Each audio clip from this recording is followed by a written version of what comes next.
Es un placer estar aquí en este congreso sobre literatura gótica. Esta mañana he estado justo en las actividades que realizaban en Getafe, en la Carlos III, y de ahí traigo precisamente esta camiseta. Así que bueno, es un honor realmente participar en estas dos, o en todas las actividades que se están realizando con motivo de este día.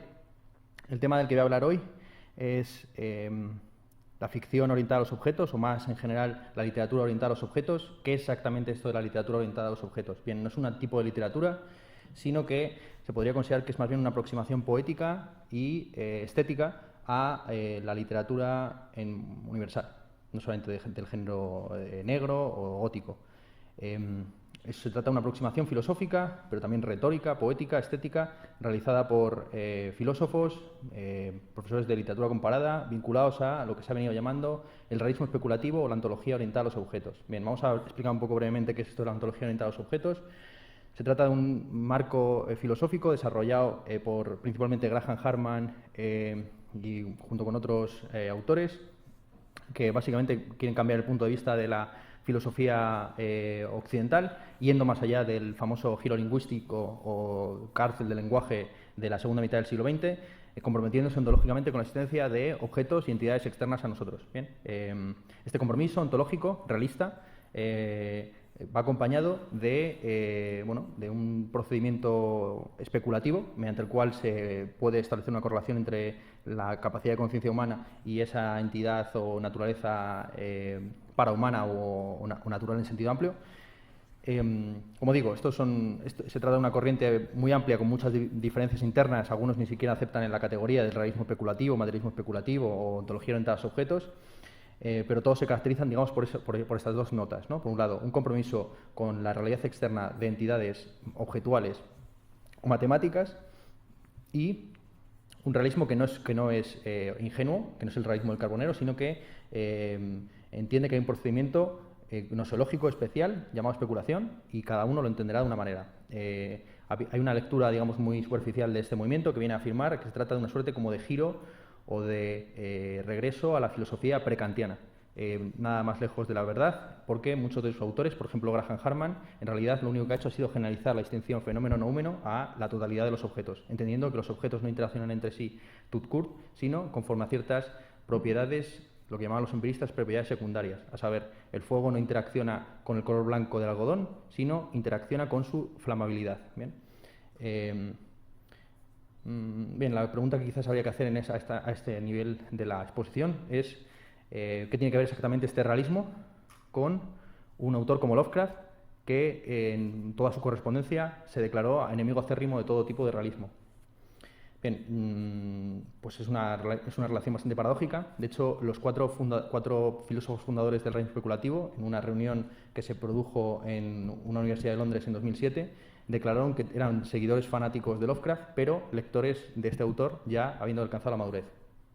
Pues estamos hablando de Graham Harman, Quentin Meyer-Sux, Ray Brasier y Ian Hamilton Grant.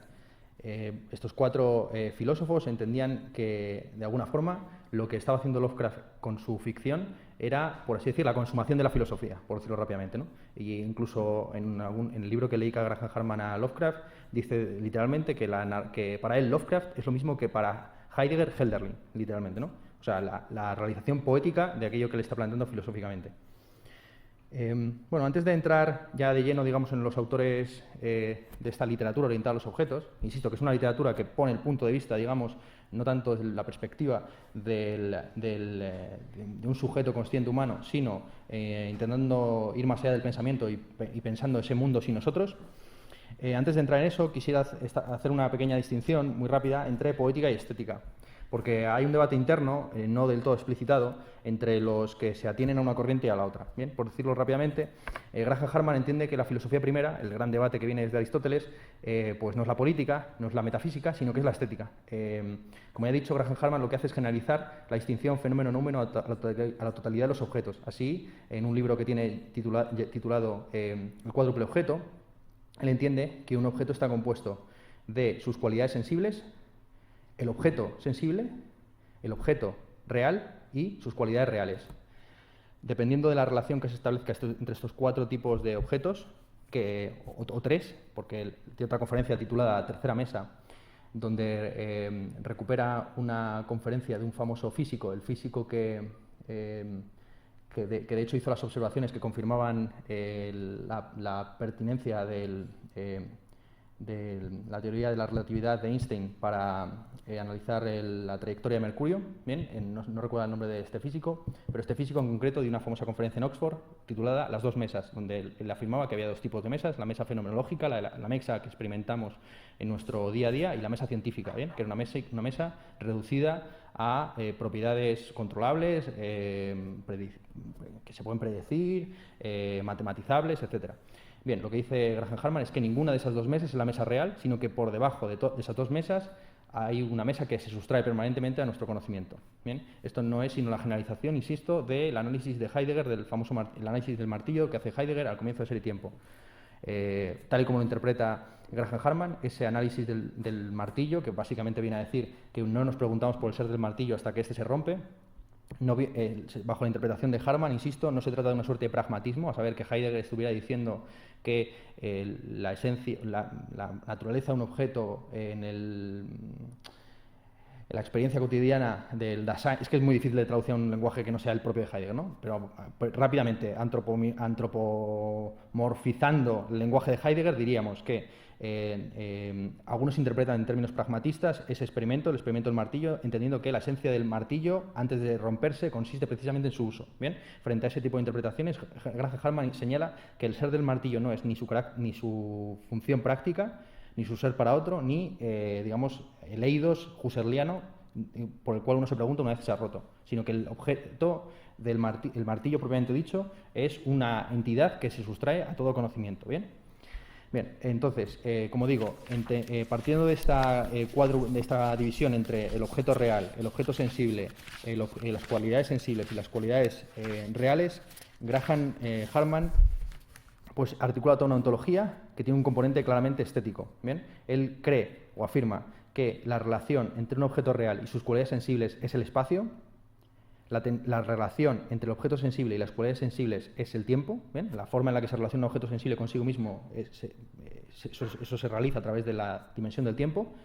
La relación entre el objeto sensible y las cualidades reales sería el eidos formal, tanto platónico como husserliano, esto es, el ascenso dialéctico del mundo experimentado cotidianamente a la reducción eidética a través de la epogé.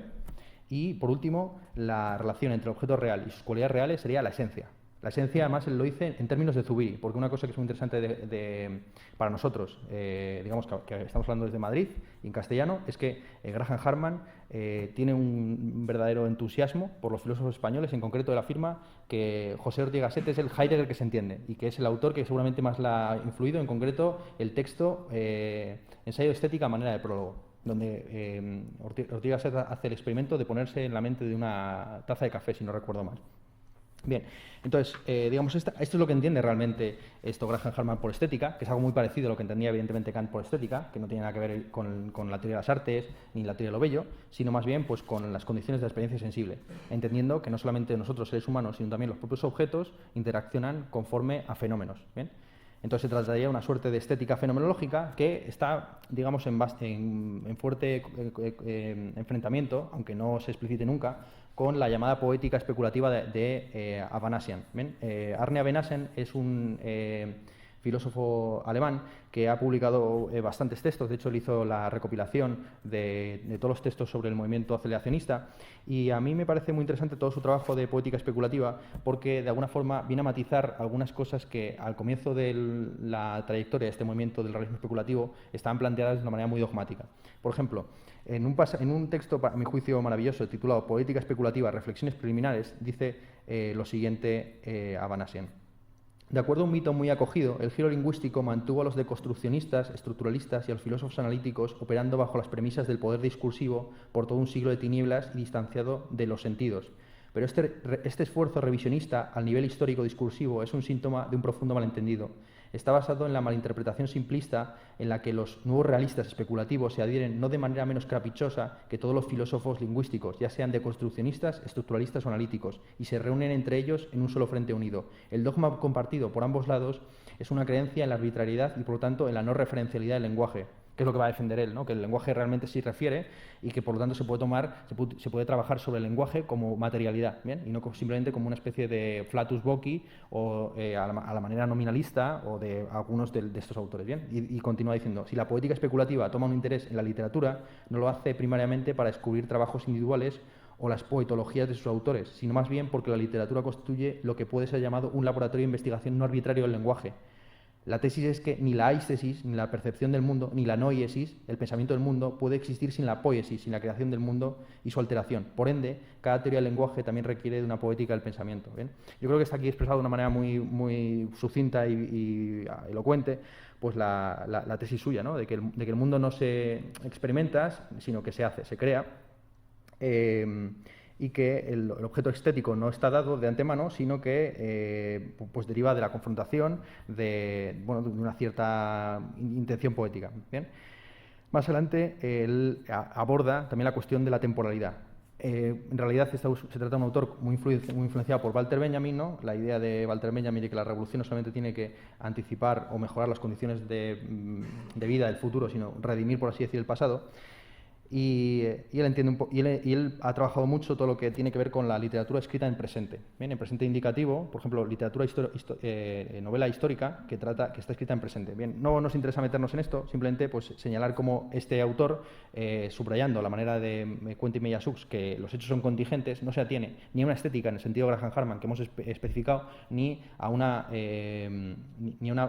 poética matemática como la que entiende Meillassoux. Muy rápidamente, no quiero entrar en Meillassoux, simplemente deciros que Meillassoux sigue un poco la línea de Alain Badiou de intentar reducir el poema a matema. Bien, así ha escrito un famoso texto sobre la tirada de dados de Mallarmé, donde lo que hace es reducir y buscar el número, casi en términos pitagóricos, que resume el poema. El poema de Mallarmé, de una tirada de dados, si uno lo lee desde un punto de vista narrativo, se trata de un poema bastante gótico, a mí me parece, ¿no? Porque se trata de una especie como de naufragio, de un barco en el que un tipo lanza una tirada de dados y luego hay una especie como de torbellino. Realmente es una especie de realidad muy difícil de describir, ¿no? Que entraría dentro de lo que Lovecraft incluso denominaba lo innombrable, ¿no? Que para él era la esencia, como he sabido, de la literatura de horror, ¿no? El horror no tiene que ver con que haya esqueletos o más fantasmas o truculentos asesinatos, sino precisamente que el pensamiento o la percepción humana tope con sus límites, ¿eh? Entonces así muchos lo han calificado evidentemente como un filósofo, como un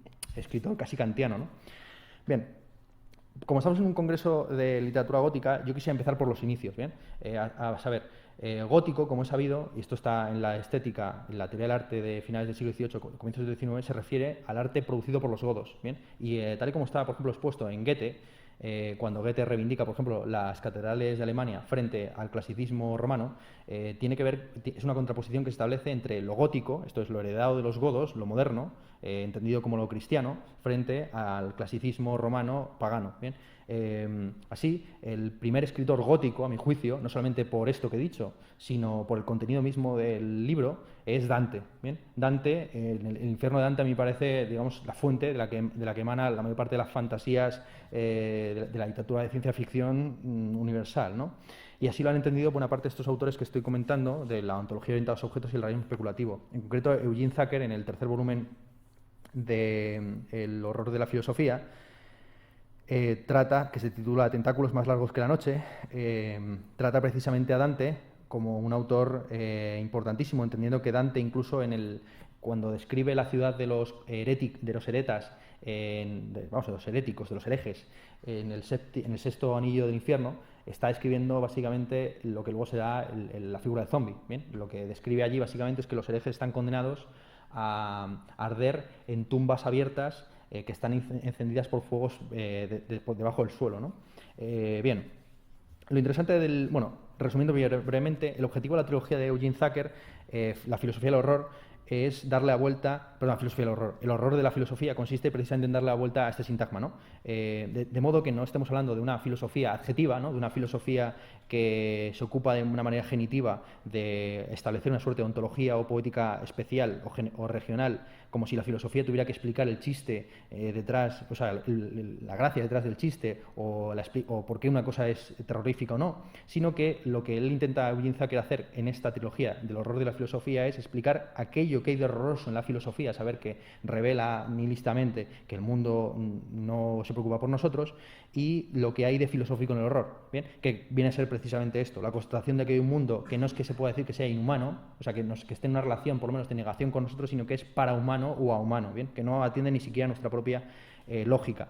Así, en algunos pasajes ya del libro, Thacker se atiene a la terminología de Laurel, el filósofo que está pegando mucho ahora en Francia, según la cual habría que hablar incluso de una suerte de no filosofía, ¿bien? Y del mismo modo que se habla de una geometría no euclidiana, que es una geometría que no es que refute la geometría euclidia, sino que la supera y la convierte en un campo regional, ¿bien? Así, esa no filosofía, precisamente lo que haría sería subrayar los límites del pensamiento frente a la filosofía como una labor de catalogación o de búsqueda del principio de razón suficiente detrás de todas las cosas, ¿bien? Frente a eso, lo que reivindica sobre todo Ian Thacker, pues es eso, el potencial filosófico de la literatura y del cine, y la verdad es que el tío tiene una cultura brutal, sobre todo en temas de cine japonés, el tío sabe bastante.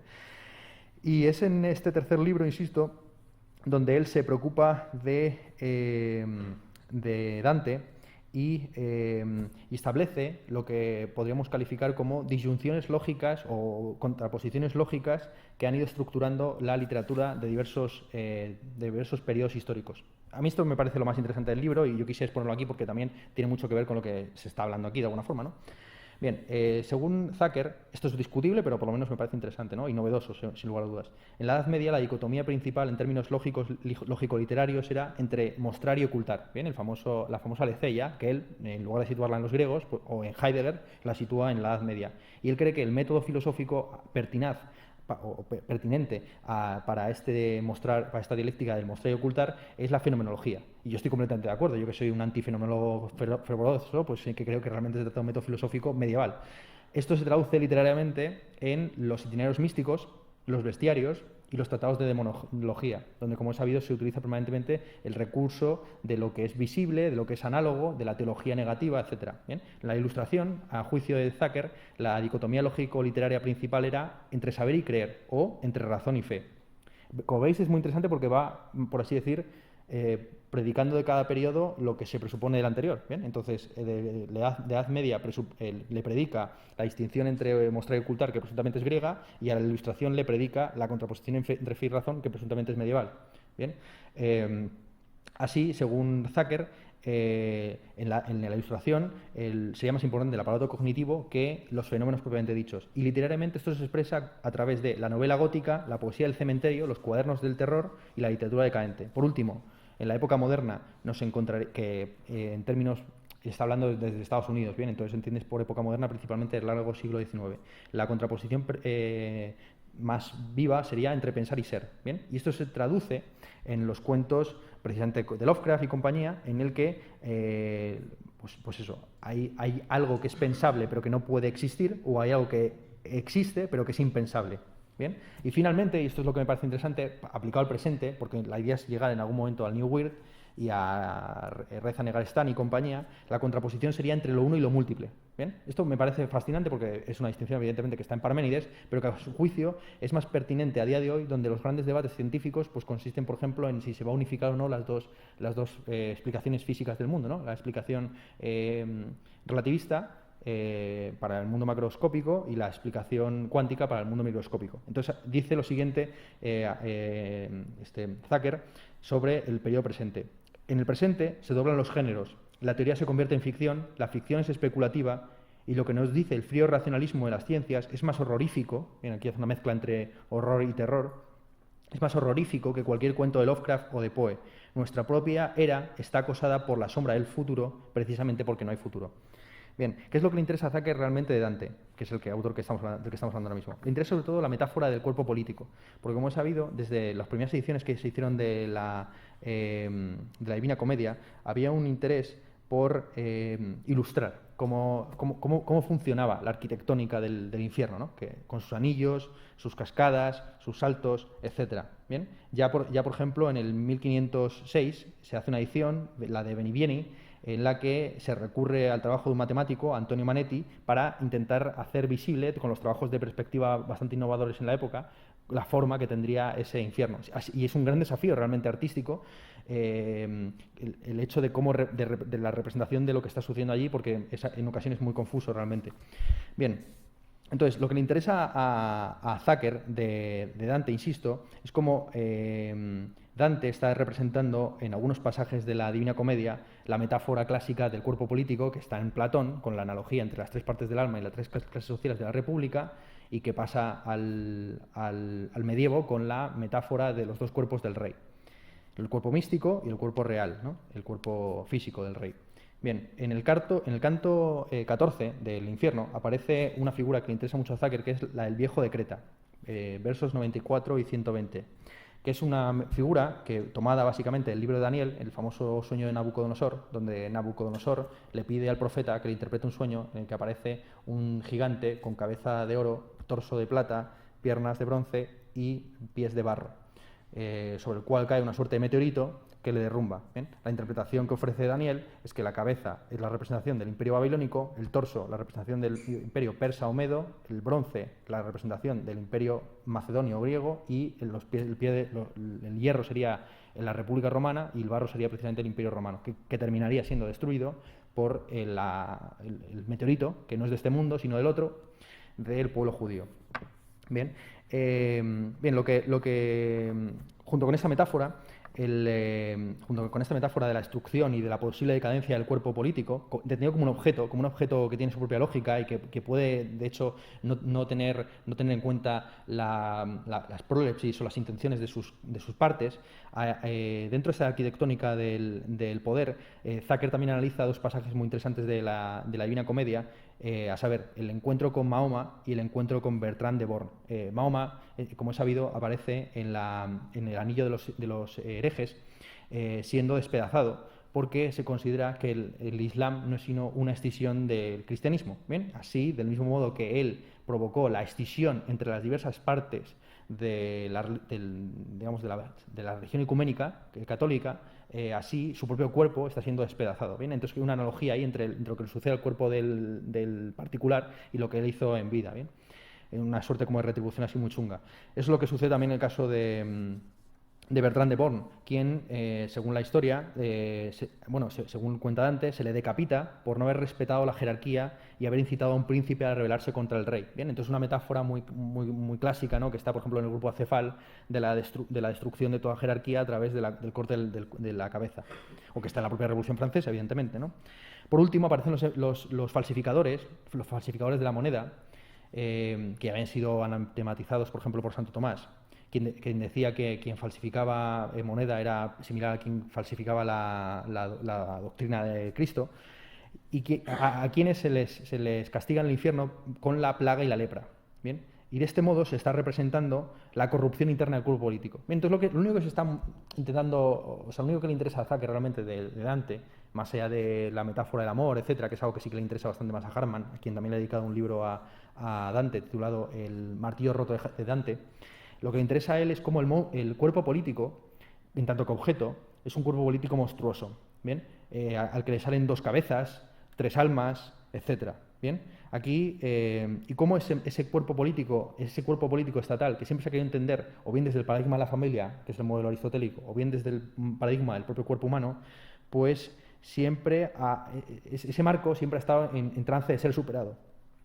Aquí él presenta un análisis muy brillante del llamado problema de las pluralidades. Es un problema que está expuesto por Michel Foucault en una clase dentro del curso de 1979-1980 en el Collège de France, donde él analiza el significado metafórico que tenían las enfermedades en los diversos periodos históricos. Así, toda la literatura sobre la lepra en el siglo XVII está vinculada, según Foucault, a la capacidad del poder jurídico de dividir y excluir a los cuerpos. ¿Bien? Mientras que la plaga, ya en el siglo XVIII, estaría vinculada con el poder disciplinario de incluir y observar y organizar, frente a la que él considera que es la enfermedad moderna, y es muy interesante, que es la viruela, ¿bien?, que marca, según él, el comienzo del dispositivo de seguridad, cuyo objetivo sería el laissez-faire, ¿bien?, el permitir la circulación, el flujo y el cálculo de probabilidades de intervención. Bien. Bueno, dejamos un poco de lado a Dante, porque tampoco tengo tanto tiempo, y y nos metemos ya en Lovecraft, que yo creo que es lo que aquí interesa. Para meterme en Lovecraft y toda la literatura que ha generado dentro del reino especulativo, pues simplemente quisiera citar un pasaje de En las montañas de la locura, del año 36, donde se describe muy bien pues, una técnica estilística o de presentación de lo monstruoso que está prácticamente en todos los textos de este autor, ¿no? Dice lo siguiente: al darnos la vuelta esperábamos ver una entidad increíblemente móvil y terrible si la niebla era lo bastante fina, pero de esa entidad teníamos una clara idea. Bien, entonces lo que está diciendo es que se esperaban algo, ¿no? Se esperaban que hubiera allí algo terrible y demás, y si la niebla era fina, ¿bien? Dice, lo que vimos, pues la niebla era de hecho malignamente fina, fue algo totalmente diferente e inmensurablemente más odioso y detestable. Era la encarnación objetiva y definitiva de esa cosa que no debe ser de los novelistas fantásticos. Bien, entonces aquí, como se puede ver, hay por un lado una condena del conocimiento, ¿bien? El hecho de que la niebla sea fina y que por lo tanto deje ver lo monstruoso es algo que no se debe, es algo que se considera maligno, ¿bien? Perverso. Y hay una especie de, por mucho que te esperes, lo peor de lo peor, siempre hay algo que te supera. Esta es la razón principal por la que Edmund Wilson, en una famosa reseña de los años 50, calificó a Lovecraft de un escritor que abusa de los adjetivos y mete monstruos con forma de octopus, ¿no? De pulpo. Bien, precisamente a partir de este juicio negativo que hace Edmund Wilson de Lovecraft, escribe Graham Harman su libro sobre Lovecraft, que es un libro compuesto por breves ensayos, en el que básicamente comenta este registro estilístico. Registro estilístico de Lovecraft, donde siempre hay una especie de salto cuántico entre las realidades, entre las cualidades sensibles de un objeto o de un monstruo, de lo que sea, y su correlato real o objetivo, ¿bien? Que es lo que le interesa, como ya he dicho, por su teoría de la estética. Más allá de eso, partiendo de la idea de que todos los proverbios son idiotas y que todo intento de resumir una novela termina en fracaso, porque a su juicio la realidad no se puede designar directamente, sino que siempre tiene que designarse poéticamente, retóricamente, de manera alusiva, y que si uno quisiera resumir, qué sé yo, Madame Bovary o Crimen y Castigo, pues siempre se quedaría con una frase que no haría honor al libro mismo. Harman se propone arruinar los poemas de Lovecraft, demostrando como un poema, digo, ya hablo de poema casi en general, ¿sabes? O sea, ya como casi en términos griegos, ¿no? Las creaciones, los textos, ¿bien? Mostrando como un texto que puede ser arruinado quiere decir que es mejor de lo que se piensa, ¿bien? O sea, que por lo menos es bueno, que un texto malo no se puede arruinar, sino que es perfecto en su maldad. Bien, como digo, la razón por la que interesa principalmente a estos filósofos Lovecraft es porque, a juicio suyo, sus textos ofrecen una iluminación oscura, ¿bien? Que está muy próxima a la experiencia de lo sublime en Kant, ¿bien? Como sabido en Kant, lo sublime es aquello que establece un corte entre la sensibilidad y la razón, por decirlo rápidamente, follándose al entendimiento, ¿bien? Esto es impidiendo el libre juego de las facultades tal y como están en la belleza. Bien, lo sublime en Kant de alguna forma se reconcilia en el momento con la razón, insisto, en el momento en que la razón es capaz toma conciencia de su propio acabamiento, ¿no? O sea, de su propio límite y de su capacidad de rebasarse. Ese es el giro que Thacker y que Graham Harman tachan de antropocéntrico a Kant, ¿bien? En Kant todo termina en última instancia reconfortándonos, ¿bien? Entonces, frente a esa idea que es un pensamiento del límite, ¿bien? Lo que vienen a ellos a subrayar es que en Lovecraft el pensamiento es un pensamiento como límite, ¿bien? Que no se trata de establecer el límite del pensamiento por razones ontológicas o nosológicas o de combate a ciertas ideas como la de alma, Dios, etcétera, sino demostrar plenamente cuál es ese límite, ese placer negativo que se contempla al percibir algo ilimitado que está más allá de nuestro conocimiento. Aquello que Schopenhauer denominaba el nihil negativum y que ha sido objeto de tratamiento en toda la llamada teología negativa, desde el Dionisio Areopagita, Juan Escoto-Orígena, pasando ya por los místicos como Eckhart, quien, como he sabido, describía a Dios como un abismo, como un desierto, Ruth Broek, que le calificaba de abismo, Ángela de Foligno, que le calificaba de una tumba, o San Juan de la Cruz, que como he sabido le califica casi de cazador. Bien, entonces esta representación de Dios como casi lo monstruoso, a través de atributos negativos, de predicados que en la medida en que son impropios de Dios, le hacen mucha más justicia porque muestran la distancia absoluta que hay entre nuestro lenguaje y la realidad divina. Esto, que es el intento de representación de lo numénico por vías negativas, es lo que básicamente ellos entienden que está también en Lovecraft. ¿Bien? El intento de dar palabra o de describir mínimamente aquello que por su propia naturaleza es innombrable. ¿Bien? Bien, aquí quizás habría que hacer uso de una distinción importantísima establecida a comienzos del siglo XIX por Anne Radcliffe en su texto sobre lo sobrenatural en poesía, donde distingue entre horror y terror. ¿Bien? Según Radcliffe, el terror sería la oscura aprensión de algo maléfico que está a punto de suceder. Entonces se trata básicamente de una emoción o de una pasión que está orientada hacia el futuro, mientras que el horror sería la repulsa por algo que acaba de suceder en el pasado. ¿Bien? Y la tesis que yo creo que está por detrás de buena parte de estos autores, aunque no lo digan explícitamente porque no tienen en cuenta este texto, es que en Lovecraft estas dos formas, y por eso dicen a veces lo horrorífico, etcétera, estas dos formas, el terror y el horror, uno orientado hacia el futuro y otro hacia el pasado, se mezclan en un presente tumultuoso. También se podría decir que en Lovecraft se junta la angustia y el miedo, distinguidas de una manera célebre en Kierkegaard en su texto El concepto de la angustia de 1844, donde define el miedo en términos tradicionales, ¿no?, la anticipación de un mal futuro concreto, frente a la angustia, que él define exactamente como el vértigo de la libertad.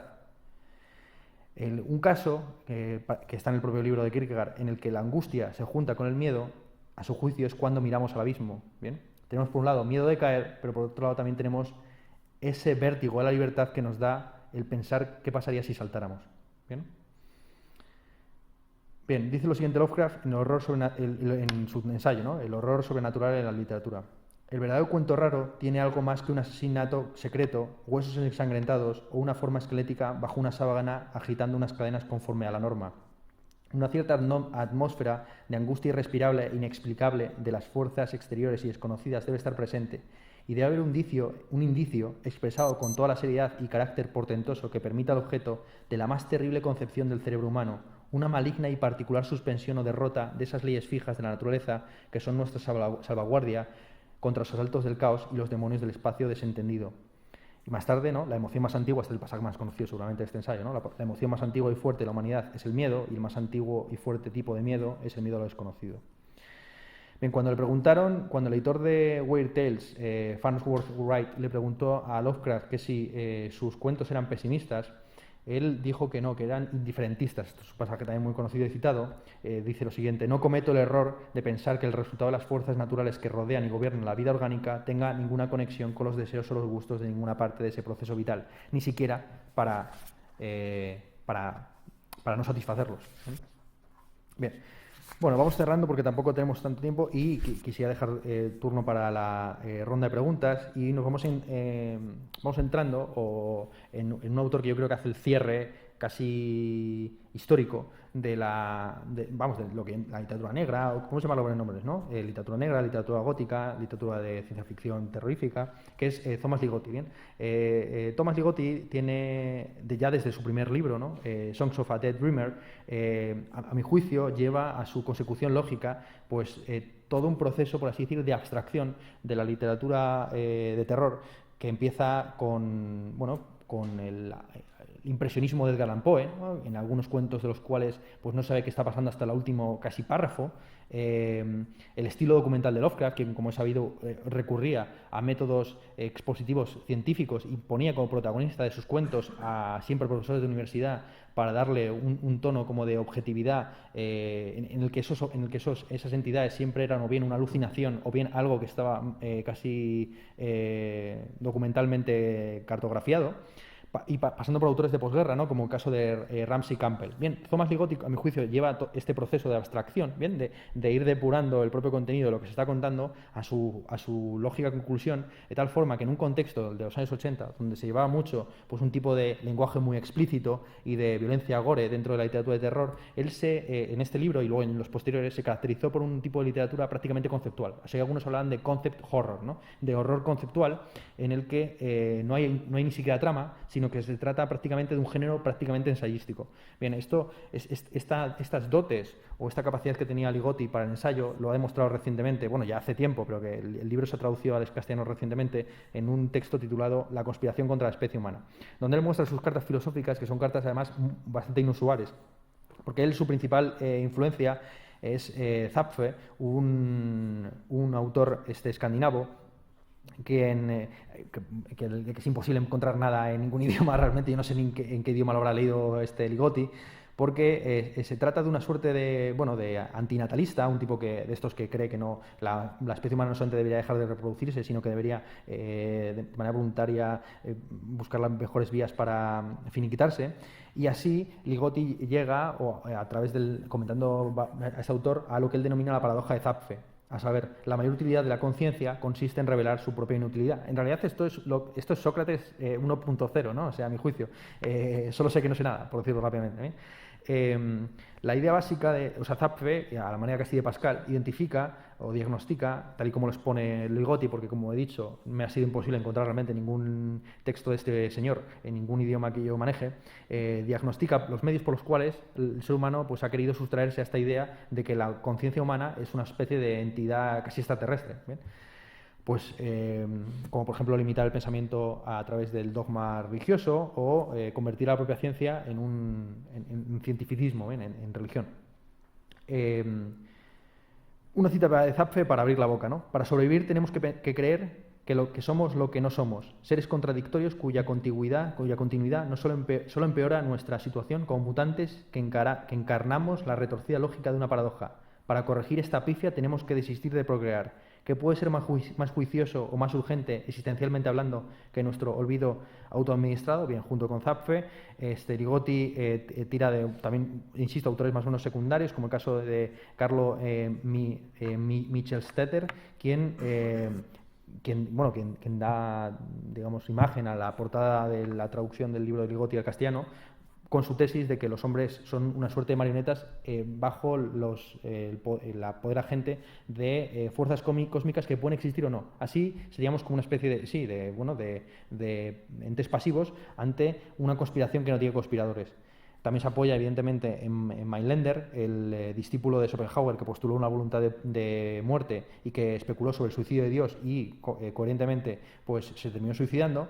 Y, digamos, utiliza todos estos autores relativamente secundarios para enfrentarse a Unamuno y Camus con su pesimismo heroico. Bien, una forma de pesimismo que, de nuevo, cree que el mundo, si no, a diferencia de la autoayuda, no es que esté secretamente conjurado para hacerte feliz, sino que está secretamente conjurado para hacerte infeliz, ¿no? De alguna forma eso quiere decir que el mundo te tiene en cuenta, aunque sea simplemente para hacerte la putadilla. Bien, pues frente a eso, insisto, se trata más bien de una especie de nihilismo absoluto en el que ni siquiera el mundo tiene en cuenta nuestros valores. Yo creo que el punto de intersección en buena parte de lo que hemos contado aquí, a saber, el carácter político de Dante, el componente, pues como hemos dicho, casi filosófico de Lovecraft, se reconcilia en Reza Negarestani, cuya obra ha sido traducida maravillosamente por editada por esos dos señores que están ahí, entre otros muchos más, Ciclonopedia.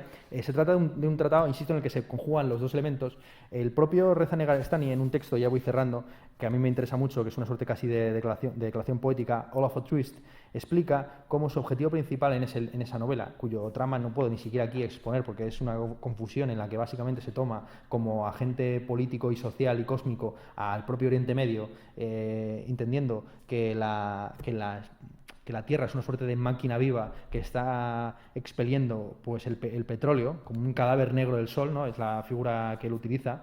Bien, como digo, Este autor, Reza Negarestani, en el Of Altruist, lo que viene a explicar es cómo él quería al mismo tiempo conjugar la visión cosmológica o cósmica, ¿no?, de Oriente Medio como una especie de, bueno, de lugar geopolítico caracterizado por su situación desértica, etcétera, y tener en cuenta también la dimensión política, pero tomando como punto de partida algo no humano, ¿bien?, como puede ser el petróleo. Ahí, de hecho, historias, ya se han escrito historias tiene 600 páginas, no recuerdo el autor, de toda la humanidad, bueno, la humanidad por lo menos en los últimos 200 años, a partir del uso del petróleo, ¿no? Y cómo se puede casi predecir pues todos los fenómenos importantes, desde la guerra de Vietnam, o sea, el final de la guerra de Vietnam, el comienzo de determinados fenómenos, solamente atendiendo a los picos de producción del petróleo y su refinamiento, los diversos cárteles que se forman en torno a él, etcétera. Bien, bueno, sin más, la clave en realidad el propio título del artículo da la clave de lo que él entiende que es el elemento crucial de esa novela, a saber, el giro argumental. ¿Bien?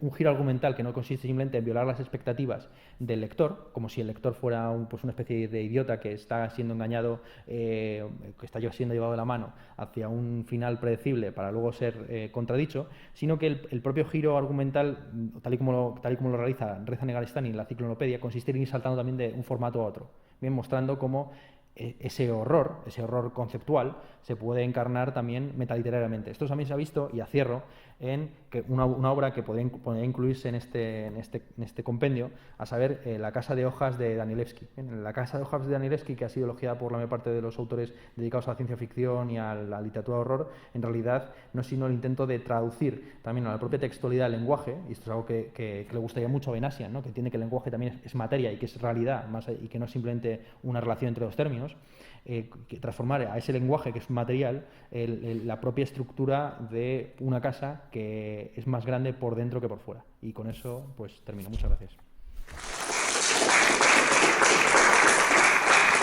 Bueno, en primer lugar me ha gustado mucho la exposición, muchísimo, o sea, te felicito encarecidamente además. Y aparte ha pasado una cosa insólita, absolutamente, que es que las tres ponencias, ¿no?, porque deduzco que estás muy formado en filosofía, ¿verdad? Las tres ponencias que han sido hechas por filósofos hemos citado sobre el mismo texto. Es una cosa pues, rarísima. ¿Sí? El texto que ha citado sobre la atmósfera y el texto que ha citado sobre el indiferentismo. Así que a pesar de que en cosas circunstanciales no estaremos de acuerdo, pues me parece muy significativo que los filósofos que nos nos ponemos de acuerdo y que nos mandamos a una circuita muy a menudo, pues nos vamos de acuerdo con un texto, ¿no? No está muy bien. Vale, ¿cuál es lo que yo he echado a faltar, y digo desde mi teoría filosófica, en la ponencia? Has citado a Sócrates a lo largo del discurso, y para mí tiene un poder muy especial para provocar un elencos, para provocar un proceso de dialéctica interno. Es decir, ha citado teología negativa, ¿sí?